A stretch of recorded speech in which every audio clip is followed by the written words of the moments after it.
우리에게 주시는 하나님 말씀은 신약성경 로마서 12장 1절에서 2절의 말씀이 되겠습니다. 우리 다 같이 한 목소리로 합독하여 봉독하겠습니다. 그러므로 형제들아, 내가 하나님의 모든 자비하심으로 너희를 권하노니 너희 몸을 하나님이 기뻐하시는 거룩한 산 제물로 드리라. 이는 너희가 드릴 영적 예배니라. 너희는 이 세대를 본받지 말고 오직 마음을 새롭게 함으로 변화를 받아 하나님의 선하시고 기뻐하시고 온전하신 뜻이 무엇인지 분별하도록 하라. 저는 이 시간 여러분과 함께 성도의 의무라고 하는 제목으로 은혜를 나누고자 합니다. 성도란 교회에서 한 일원임을 의미하는 것입니다. 성도는 예수를 믿고 구원을 받아 그의 몸된 교회의 지체가 된 자를 가리키는 것입니다. 교인은 이 땅에 많이 있습니다. 그러나 성도는 그렇게 많지 않다고 하는 것입니다. 교인은 교회에 앉아 있으면 다 교인입니다. 그러나 성도는 물과 성령으로 거듭나지 않으면 성도가 될 수가 없는 것입니다. 다시 말하면 물은 말씀입니다. 우리는 말씀으로서 읽고 변화받고 거듭나야 될 것이고, 그리고 성령의 충만함을 입어서 변화가 일어나야만이, 그래야 뭐냐, 하나님이 기뻐하는 일을 할 수 있고 하나님이 원하시는 일을 할 수 있고, 그리고 그 뭐냐, 언어, 심사, 행동, 그리고 그의 지성, 영성 모든 게 다 달라져서 그 사람이 바로 성도인 것입니다. 그렇다면 오늘 성도가 해야 될 분명한 의무가 있는 것입니다. 우리는 의무를 잘 지켜 올 한 해 동안 여러분이 복받고 여러분이 승리하는 삶을 살기를 주의로 축원드립니다. 그러면 첫 번째로 자기 자신에 대한 의무가 있는 것입니다. 자기 자신에 대한 의무는 어떤 것이냐? 먼저 성경을 읽고 배우고 묵상해야 하는 의무가 있다는 것입니다. 오늘 우리는 의무 중에서 꼭 해야 될 의무가 뭐냐? 성경을 읽으라는 겁니다. 성경을 안 읽어도 되는 게 아닙니다. 의무는 뭐냐? 분명히 해야 되고 감당해야 되는 것입니다. 원래는 어떤 일이 있어 여러분들이 성경 말씀을 읽기를 바랍니다. 그 다음에 배우라고 했습니다. 우리 교회도 교육기관이 있어서 가르치는 데가 있습니다. 여러분 배워요. 그러면 안 하는 뭐 몇십 년 전에 벌써 다 배웠다고, 그때부터 나 다 안다고. 여러분 아는 것이 많아도 배우면은요 또 거기서 또 배울 것이 또 있는 것입니다. 우리가 어느 구경을 간다 할지라도, 예를 들어 뭐 설악산을 간다 가더라도 설악산에 한 번 갔다고 다 아는 게 아니에요. 두 번 가고 세 번 가고 자꾸 갈수록 개울가에는 뭐가 있고, 그리고 개울가 옆에는 어떤 식물들이 자라고, 그리고는 바위 옆에는 뭐가 있고, 그걸 자주 가면 갈수록 뭐냐, 그때마다 새로운 것이 있고, 그리고 달라진 것을 봄, 여름, 가을, 겨울에 가면 또 달라지는 걸 볼 수가 있는 것입니다. 우리는 성경 말씀을 우리는 배워야 되는 것입니다. 그 다음에는 뭐냐, 묵상해야 될 의무가 있다는 것입니다. 우리는 주야로 묵상해야 돼요. 우리는 말씀을 많이 묵상해야 돼요. 많은 사람들이 오늘날 우리 참 나라가 어떻게 되어 가려고 그러는지 몰라도 모든 텔레비전에 보면 먹는 것 계속, 뭐 음식 만드는 거, 먹는 것 계속 나와요. 그 다음에는 뭐가 나오느냐? 노래하는 거 나와요. 나무에 붙어있는 매미도 아니고 매일마다 노래만 저래 하면 누가 그러면 뭐냐, 이 일을 해서 이 나라를 먹여 살리고 이 나라를 해나갈 거겠습니까? 그런데 우리가 어디 가도, 우리 야외도 가면 우리 성도들이 유행가는 1절부터 3절까지 다 잘 불러요. 끝절까지도. 근데 찬송가는요 1절부터 끝절까지 부르는 거 몇 곡 없어요. 다 몰라.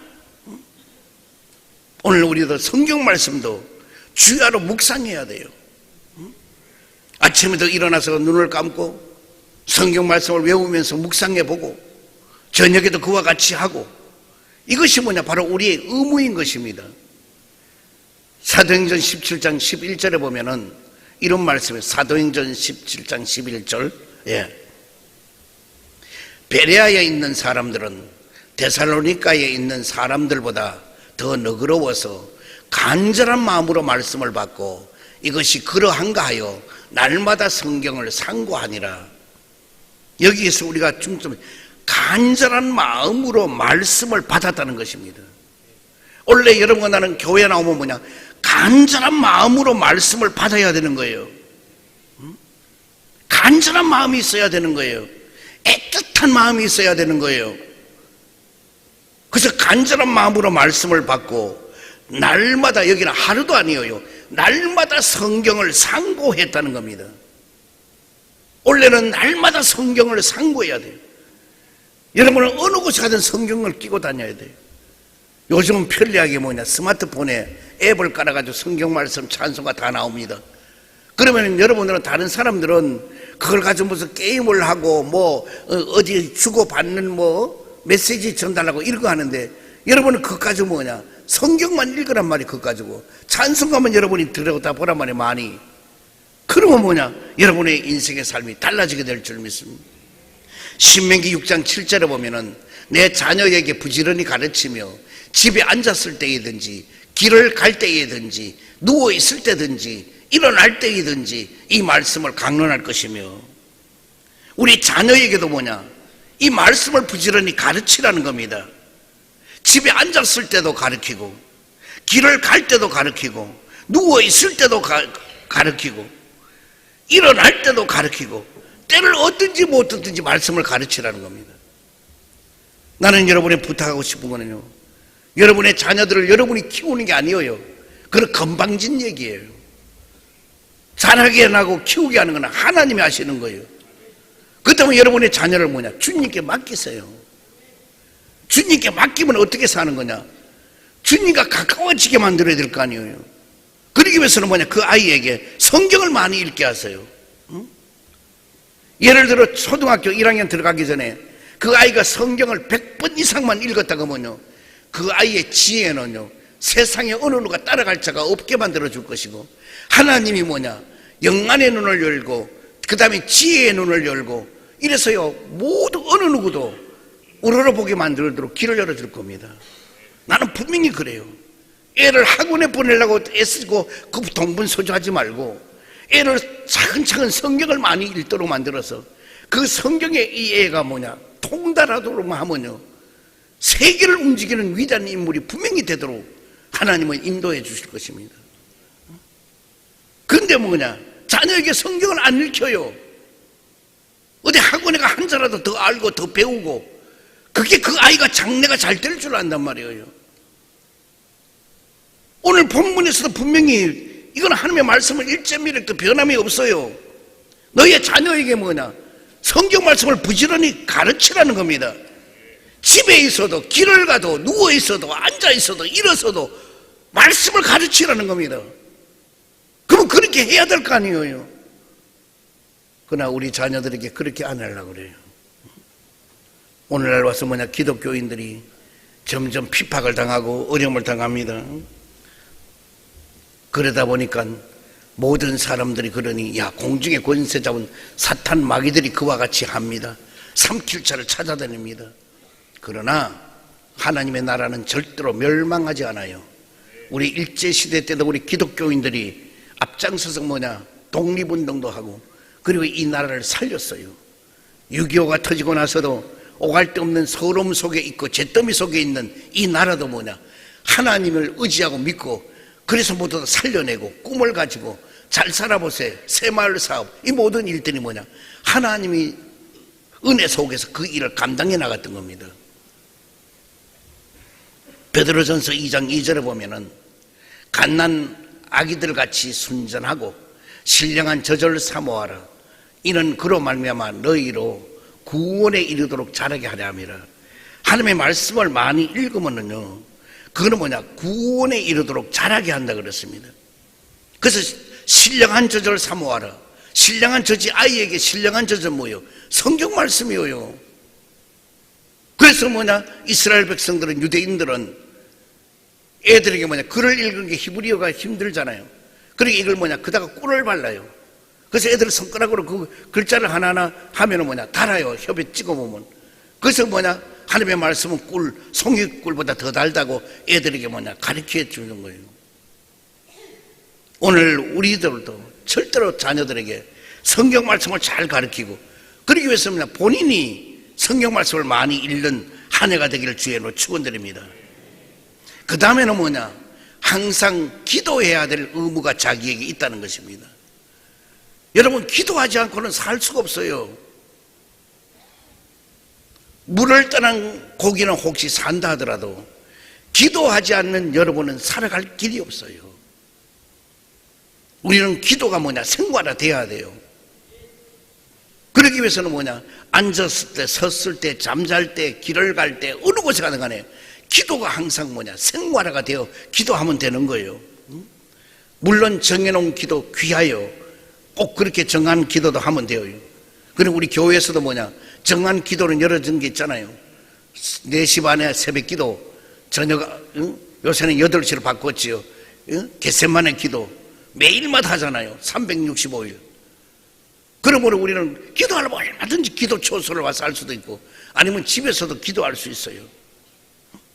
그래서 우리는 기도가 항상이어요. 언제든지 어느 때든지 우리는 기도해야 될 의무가 있는 겁니다. 데살로니가 전서 5장 17절을 보면요, 쉬지 말고 기도하라는 겁니다. 여기 쉬지 말고는 끊임없이 우리는 기도가 돼야 되는 거예요. 성경에 주님은 기도 이외에는 이런 누가 나타나지 못한다고 기사와 이적을 베풀고도 언제나 기도가 외에는 이런 일이 없다고 하잖아요. 원래 여러분은 기도로서 살고 기도로서 생활하는 여러분 되고 기도로서 자는 여러분 되기를 바랍니다. 그래서 기도가 쉬지 말아야 되는 거예요. 제가 요즘 좋아하는 구절인데 골로새서 4장 2절 보면요, 기도를 계속하고 기도에 감사함으로 깨어 있으라. 여기 보면 기도를 계속하라는 거예요. 기도는 쉬면 안 되는 거예요. 기도가 멈추어져서는 안 되는 거예요. 그런데 기도를 계속하는데 기도에 감사함으로 깨어 있으라는 거예요. 이거는 나는 여러분과 나는 기도하면서 원망과 불평할 때가 너무나 많았어요. 기도하면서 구하는 기도, 달라고 하는 기도가 많았어요. 그런데 우리 기도가 이제는 달라져서 어떻게 해야 되느냐, 기도를 계속하되 그 기도에 감사함으로 깨어 있으라는 겁니다. 감사하는 기도가 많아야 되는 겁니다. 여러분의 기도는 감사가 많아야 돼요. 하나님께 대하여, 그 다음에 이 사회에 대해서, 또 주위에 있는 사람 대해서 모두 다 감사하잔 말이에요. 우린 그런 기도가 필요한 거예요. 우리가 이 성전에서 20년 동안 있었던 것도 감사하고, 이제는 하나님이 떠나라고 떠나는 것도 감사하고, 또 새로운 성전에 가서 기도하는 예배드리는 것도 그것도 감사하고, 여기에 대해서 불평이 있을 수 없어. 왜? 우리는 누구의 일을 하냐? 하나님의 일을 하는 거예요. 하나님의 일은 크고 적은 게 없어요. 하나님의 일은 우리 주어진 그 일을 최선을 다할 뿐이에요. 결과와 모든 것은 주님이 결정할 거고 주님이 판단할 거예요. 그러므로 우리는 이렇다 저렇다 판단할 필요가 없어요. 우리는 우리 주어진 일에 최선을 다하여 기도하고 주님께 영광 돌리는 일에 앞장서는 여러분 되길 주의 이름으로 축원드립니다. 에베소서 6장 18절에 보면은 모든 기도와 간구를 하되 항상 성령 안에서 기도하고 이를 위하여 깨어 구하기를 항상 힘쓰며 여러 성도를 위하여 구하라. 오늘 성령님 안에서 기도하라는 거예요. 모든 기도와 간구가 하기는 하되 성령님 안에서 하라는 거예요. 성령 안에 한다는 건 성령님이 나에게 임재해야 되는데 성령님이 나에게 올라면 성령 충만을 입으려면 어떻게 되느냐? 성도가 돼야 되는 거예요. 성도가 안 되면 성령님이 오질 않아요. 교인들은 사기도 치고 탐독과 정욕 속에 빠지기도 하고 나쁜 일도 도맡아 할 수도 있고 해요. 그러나 성도가 되면요, 안 되어요. 성도가 되면 어떤 일이 일어나냐? 어떤 일을 저지르려고 하면요, 잘못된 일을 성령님이 뭐냐? 탄식하는 거예요. 성령님이 내 마음에서 뭐냐? 찔러요. 가슴을 찔러. 그 일을 해서는 안 된다고. 그건 위험하다고. 그래서 내가 여러분들의 언제나 뭐냐? 뭔 일을 할 때 성령님께 물어보라고 하잖아요. 성령님, 이걸 해야 될까요? 하지 말아야 될까요? 성령님이 이 길을 가야 될까요? 말아야 될까요? 여러분에게 천금이 생긴다 할지라도 성령님이 원하지 않으면 하지 말아야 되는 거예요. 그걸 뭐냐? 놓치고 나면 너무 고통스럽고 너무 아파도 하지 말아야 돼요. 그리고 나면 결과는 뭐냐? 좋은 일로 채워지게 될 줄 믿습니다. 두 번째로 이웃에 대한 의무를 다하는 한 해가 되기를 바랍니다. 이웃에 대한 의무는 어떤 것이 있느냐? 먼저 전도의 의무가 있다는 것입니다. 여러분, 전도는 해도 되고 안 해도 되는 거 아니에요. 전도는 뭐냐? 하나님의 명령이에요. 그러므로 우리가 1년 내내 한 사람도 전도하지 못했다는, 이거는 문제가 있어도 보통 있는 게 아니고요. 그거는 교인이지 성도가 아니에요. 우리는 전도는 뭐냐? 지상 명령이에요. 그러면 사도행전 1장 8절을 보면 오직 성령이 너희에게 임하시면 너희가 권능을 받고 예루살렘과 온 유대와 사마리아와 땅끝까지 이르러 내 증인이 되리라 하시니라. 여기에 권능이 임하면은 증인이 되라는 겁니다. 복음 전하는 증인이 되는데, 증인이란 말은 뭐냐? 나중에 원어에 찾아보면 순교까지. 우리가 예수 믿고 내가 믿은 하나님은 이러하다, 내가 믿은 예수님은 이런 능력이 있으시다, 내가 믿는 성령님은 나에게 이런 복을 주신다, 이것을 뭐냐? 증인이 여러분이 되라는 거예요. 간증을 하라는 거예요, 모든 사람 앞에. 그런데 그 간증을 하는 그 모든 것이 뭐냐? 순교자적인 정신을 가져가라는 거예요. 그냥 해도 되고 안 해도 되는 게 아니에요. 누가 뭐라고 한다고 겁내고 하는 게 아니에요.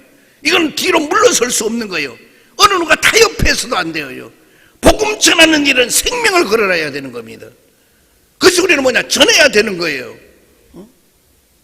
아무렇게나 아니에요.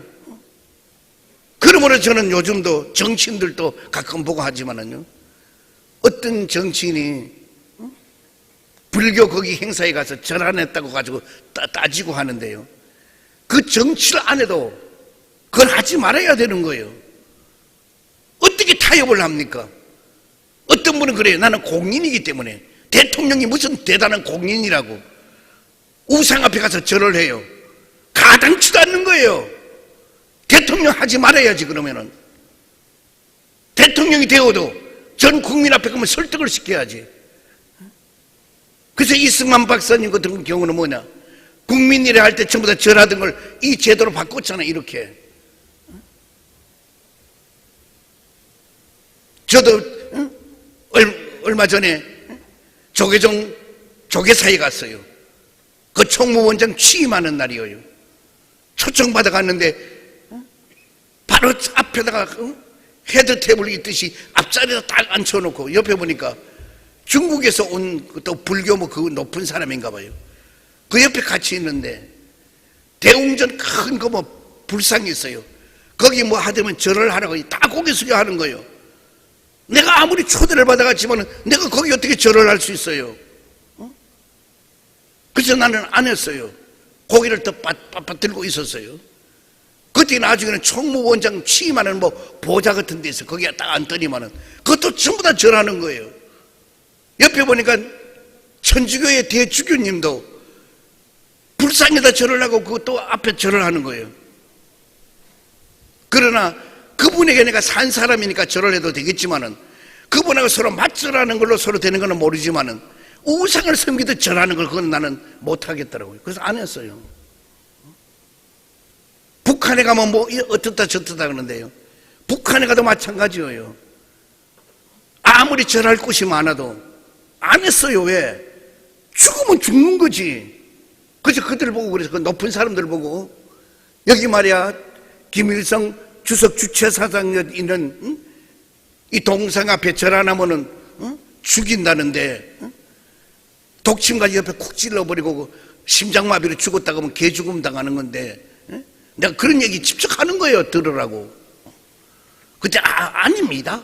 절대로 그렇지 않습니다. 그러면 절 안 했어요. 시체가 있는 금수산에 들어가서도 절 안 했어요. 분명해야 돼. 신앙은요. 신앙은 타협이 없어요. 신앙은 적당히가 아니에요. 신앙은 때에 따라 목숨을 걸 때는 목숨을 내 던져야 된단 말이에요.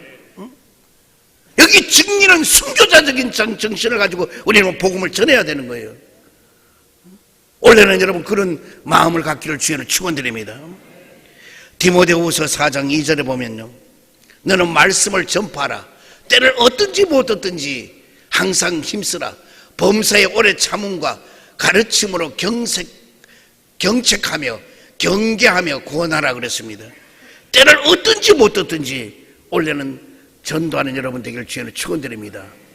그분 내가 왜 자꾸 이렇게 전도하라 그러냐? 왜 전도해야 되는가? 먼저 주님의 명령이기 때문에 전도하라는 겁니다. 마태복음 28장 18절 이하를 보면요, 예수께서 나와 말씀하여 이르시되 하늘과 땅의 모든 권세를 내게 주셨으니 그러므로 너희는 가서 모든 민족을 제자로 삼아 아버지와 아들과 성령님의 이름으로 세례를 베풀고 내가 너희에게 분부한 모든 것을 가르쳐 지키게 하라. 볼지어다 내가 세상 끝날까지 너희와 항상 함께 있으리라 하시니라. 오늘 여러분 내가 전도를 하면은 여러분 나를 세상 끝날까지 지켜주고 보호하고 인도해 주실 것입니다. 그러나 여러분 내가 전도하지 않으면은 세상 끝날까지 주님은 우리를 보호하고 지켜줄 의무가 없는 것입니다. 그러므로 주님의 명령이 뭐냐? 전도하라는 겁니다. 모든 권세를 주었다는 거예요. 여러분 나에게 어떤 권세도 다 허락해 주었다는 거예요. 그러면 전도하다가 그것이 필요하면 그 권세를 요구하면은 그 권세가 임하게 될 것입니다. 그러면은 전도하지 않으면 안 해도 되는 건가?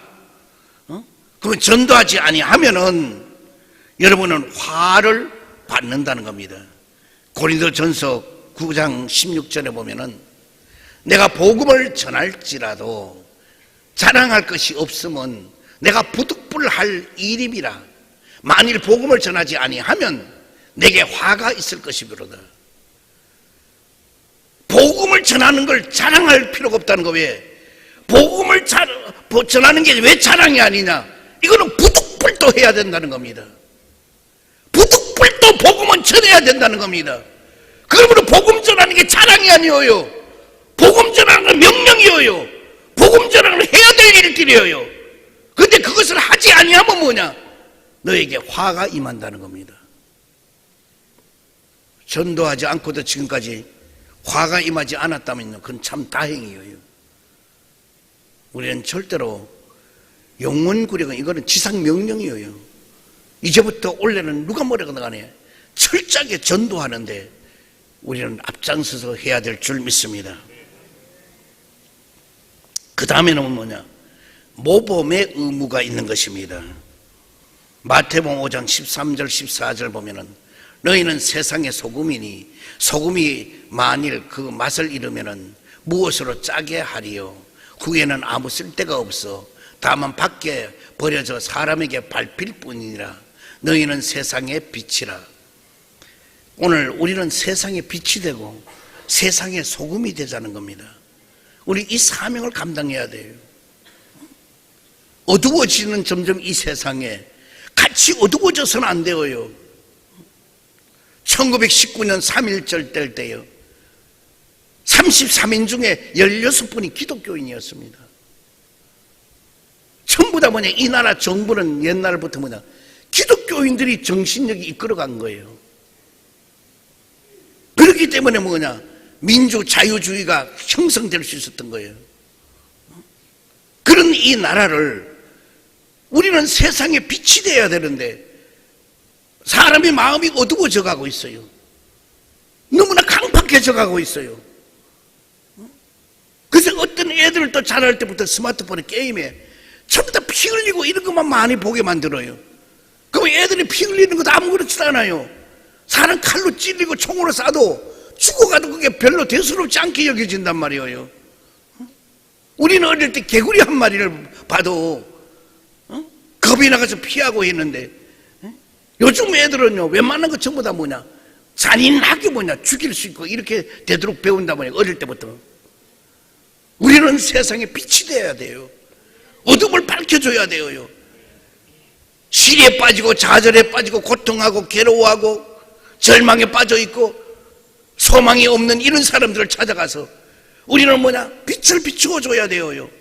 마음의 등불을 비춰주고 정신적인 등불을 비춰주고 말씀의 등불을 비춰주고 그리고 영안의 빛을 비춰주고 심령의 뜨거운 빛을 비춰줘야 될 거예요. 어두움에. 그리고 썩어져가는 곳에 소금이 돼야 되잖아요. 이 세상이 얼마나 부패돼 가고 있어요. 얼마만큼의 잘못되어 가고 있어요. 사람들이 전부 다 이기주의, 자기 중심이에요. 그래서 자기에게 뭐냐, 그게 죽을 줄도 모르고 유괴하는 사람이 어린아이에게 사탕을 입에다 넣어주니 좋아, 그 따라가서 유괴당하듯이 오늘날 젊은 어른들도 뭐냐, 자기들의 좋게만 해주면 최고로 알아요. 그게 복지입니까? 결과적으로 그게 뭐냐, 나중에는 국민들이 뭐냐 혈세로 빚이 다 져서 나중에 빚더미 위에 있으면 어떡할 거예요?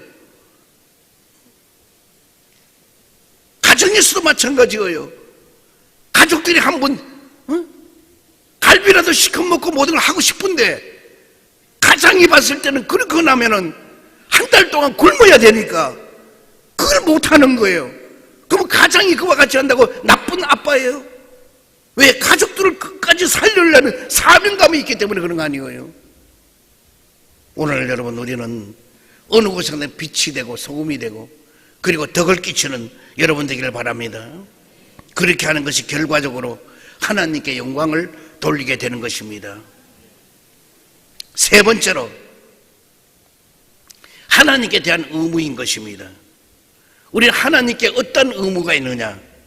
먼저 주일 성수를 해야 할 의무가 있는 것입니다. 주일은 내 날이 아닙니다. 주님의 날입니다. 주일은 노동의 날이 아닙니다. 예배의 날입니다. 주일은 세상의 날이 아닙니다. 하나님께 헌신하는 날인 것입니다. 그러므로 우리는 주일을 구별해서 지켜야 분명히 하는 것입니다. 안식일을 거룩하게 지키라 십계명의 말씀대로 우리는 주일날을 철저하게 지켜야 될 것입니다. 주일은 와도 되고 안 와도 되고가 아닌 것입니다. 주일은 꼭 우리 하나님의 전에 와서 지켜야 되는 것입니다. 제가 아는 분 한 분, 내가 이름을 대서 미안합니다. 유돈우 장로님이셔요. 이분이 수출입 은행장, 중소기업 은행장, 주택 은행장이었는데, 주택은행에 이분이 해외 나갈 때면요 꼭 그 안에 가면 VIP실에서 막 뭐 부장들이 뭐 전부 다 얘기하고 이러다가요 시간이 한 20분 남으면요 다른 분을 다 나가게 하든지 아니면 본인이 다른 방으로 옮겨서 목사님 저 안수 받고 가겠습니다. 꼭 안수를 받아요. 받고 그 다음에 해외를 나가요. 가서 일 다 보다가 연장이 됐잖아요. 그러면요 그 많은 비용이 들잖아요. 시간도 그만큼 뺏기고 비행기표도 더 뺏기는데도 또 다시 주일날 와서 예배를 드리고 그 다음날 또 다시 가요. 그 출장을 가요. 그리로 철저하게 내 교회를 섬기는 주일을 지켜요. 오늘 우리는 예배당이 어디 있든 간에 상관이 없는 거예요. 주일 예배를 그렇게 잘 안 지키는 왜? 텔레비전 틀면은 집에서도 뭐 얼마든지 예배 드릴 수 있고 뭐 설교 들을 수 있는데 뭐 아주 편리하게 생각해요. 올해는 여러분 절대로 주일 성수하는 것만은 절대로 빠지지 말기를 바랍니다. 그 의무를 감당해야 되고 왜? 그거는 내 의무가 하나님께 우리 대한 의무입니다. 하나님께 대한 의무이기 때문에 우리는 더 잘 지켜야 될 것입니다. 그래서 우리는 주일을 올해는 철저하게 성수주의를 잘하는 여러분 되길 주의로 축원드립니다. 그 다음에 우리는 뭐냐? 온전한 11조를 해야 될 의무가 있다는 것입니다.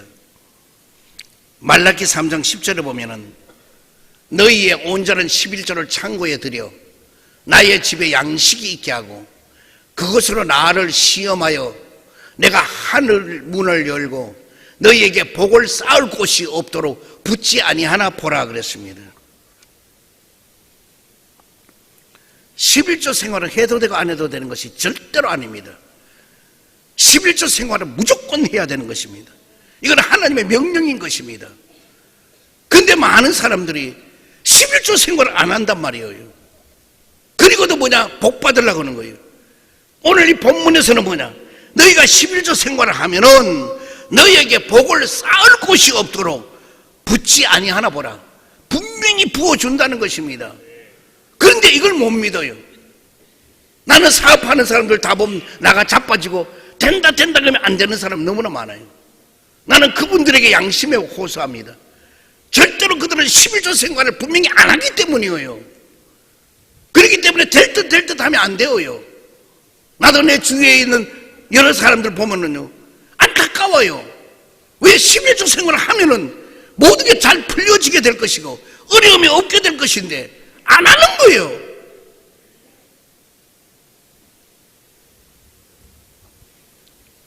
저도 교회에 어려움이 오고 힘들어서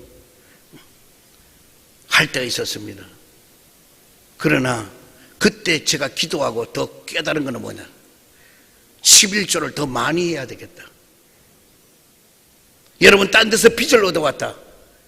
11조 해야 되는 거예요. 빚 얻어왔는데 어떻게 이걸 11조를 합니까? 이거는 너무나 가혹한 얘기고 너무나 이거는 무례한 얘기입니다. 아니에요. 해보라고요. 어떤 축복이 오는가. 전부 다 내 거라고 하는 욕심 때문에 11조를 못하는 거예요. 모든 것이 하나님의 것이다. 하나님 것 중에서 다 드려야 되는데 하나님 그 중에 10분의 1만 요구하신다. 이런 생각하면요, 기쁨으로 기꺼이 드릴 수 있는 거죠. 그래서 이제는 올해는 여러분이 모두 11조 생활, 이제 예를 들어서 주일날 감사헌금 1,000원을 한다. 1,000원 하는 감사헌금을 11조로 돌리세요. 1,000원을 감사헌금을 하지 말고 11조로 1,000원이라도 드려보세요. 어떤 변화가 오는가? 여러분이 어떻게 달라질 수 있는가? 물론 온전한 11조를 드려야지만은 믿음이 없어서 온전하게 못 드리는 데는 어떡하겠어요? 그렇다면 온전하지 못하더라도 11조 생활을 해보세요. 원래 여러분의 앞날은요, 상상을 초월하는 엄청난 복이 여러분에게 분명히 오게 될 줄 믿습니다. 왜? 잠언서 3장 9절에 보면 내 재물과 내 소산물에 처음 익은 열매로 야훼를 공경하라 그랬습니다. 우리 그때 황희성 우리 목사님이라 우리 교회에 있었는데 그 어머니가 이 권사님이신데요, 저 판교에서 농사를 지었어요. 곡식에 고구마든 호박이든 오이든 제일 먼저 한 거는 가지고 저인데 와요. 와서 기도받고, 그리고 열심으로 농사도 짓고 했어요. 돈 한 번에 그 자손들은 다 복받고 다 잘 됐을 거예요. 우리는 첫 것을 소중히 할 줄 알고 우리는 하나님 앞에 드릴 줄 아는 그 모습이 여러분 되어야 될 것입니다. 사랑하는 성도 여러분, 2020년도에는 많은 부분에서 변화가 오게 될 것을 예고하고 있습니다. 정치적으로, 경제적으로, 문화적으로, 또 군사적으로 엄청난 변화가 올 것입니다. 그러나 우리 성도들은 그럴수록 주님 오실 날이 점점 가까워지고 있다는 것을 늘 인식하고 주님을 만날 때까지 성도의 의무를 다 하려고 하는 여러분 되길 주의 이름으로 축원드립니다. 그래서 주님으로부터 착하고 충성된 종아 칭찬을 받고 주님의 즐거움에 동참할 수 있는 여러분 되기를 주의 이름으로 축원드립니다. 우리는 그래야 돼요. 그래서 여러분에게 마지막으로 또 한 번 얘기한 11조 생활 꼭 해보세요. 절대로 여러분 손해될 거 없어요. 엄청난 여러분의 축복이 오나 안 오나 보라고요. 로마서 12장 1, 2절을 우리 같이 함께 우리가 읽고 마치도록 하겠습니다. 시작. 그러므로 형제들아 내가 하나님의 모든 자비하심으로 너희를 구원하노니 너희 몸을 하나님이 기뻐하시는 거룩한 산 제물로 드리라. 이는 너희가 드릴 영적 예배니라. 너희는 이 세대를 본받지 말고 오직 마음을 새롭게 함으로 변화를 받아 하나님의 선하시고 기뻐하시고 온전하신 뜻이 무엇인지 분별하도록 하라. 아멘. 사랑의 주님, 오늘 우리는 성도의 의무에 대해서, 자기 자신에 대한 의무, 이웃에 대한 의무, 하나님께 대한 의무를 생각해 보았습니다. 원래는 이것을 우리가 마음판에 새겨서 실정과 행동으로 옮겨서 저들의 삶이 풍성하고 많은 사람에게 베풀고 나누어 주고 이 민족이 잘 사는 나라가 될 수 있도록 도와주옵소서. 예수 그리스도 이름으로 기도드리옵나이다. 아멘. 이 시간 문제 있는 사람 가슴에 손 얹기를 바랍니다. 병듦을 가져온 아픈 그 자리에 손 얹기를 바랍니다. 사랑의 주님, 인간으로서는 도저히 해결할 수 없어서 여러 가지 문제를 가지고 주님 앞에 나왔나이다. 우리 주님, 저들을 일일이 기억하여 주옵시고 어떠한 문제도 이 순간에 해결하여 주옵소서. 나사렛 예수 이름으로 명하노니 염려와 근심이 떠나갈지어다. 고통과 괴로움이 물러갈지어다. 시련과 아픔이 떠나갈지어다. 고난과 역경이 물러갈지어다. 불안과 초잠이 떠나갈지어다. 저주와 실패가 물러갈지어다. 그리고 자유함을 얻을지어다. 해결함을 받을지어다. 기적이 나타날지어다. 가는 길이 열리게 될지어다. 생활이 윤택하게 될지어다. 병든 몸 아픈데 손 얹었습니다. 지금 십자가 피 묻은 손으로 안수해 주시고 저 모든 병을 고치고 치료시켜 주옵소서. 나사렛 예수 이름으로 명하노니 암덩어리가 뿌리채 뽑혀지고 녹아지게 될지어다. 당뇨와 혈압은 정상으로 돌아올지어다. 두통과 치통이 고침받을지어다. 허리 디스크도 치료를 받을지어다. 팔다리 골다공증도 고침을 받을지어다. 목 디스크도 치료를 받을지어다. 예수의 피로 예수의 피로 예수의 피로 난치병이 고침을 받을지어다. 불치의 병이 고침을 받을지어다. 희귀한 병도 치료를 받을지어다. 하나님의 크신 능력이 문제를 다 해결해 주시고 부활하신 새 생명이 모든 병을 다 고쳐 주시옵소서. 예수 그리스도 이름으로 기도드리옵나이다. 아멘.